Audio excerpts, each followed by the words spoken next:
I'm in my room right now. This is the radio. This is the other radio I mentioned in my last video. And apparently this flash flood warning replaced the flood advisory that was already in effect for my county, but not my area.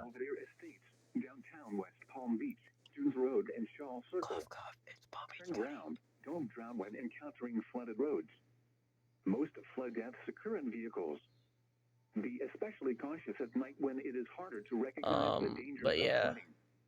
Please report observed flooding to local emergency services or law enforcement and request they pass this information to the National Weather Service when you can do so safely. The message might come up shortly. These are the 10 p.m. Eastern What the Daylight frick? Time conditions on Friday. I'll March post a screenshot. 22nd. I'll post a screenshot as a West Palm community Beach. post if this thing A doesn't thunderstorm was reported. I'll post a screenshot Temperature 70 of degrees. my Dew phone point 66. from my phone Wind to a community northeast post. at 10 miles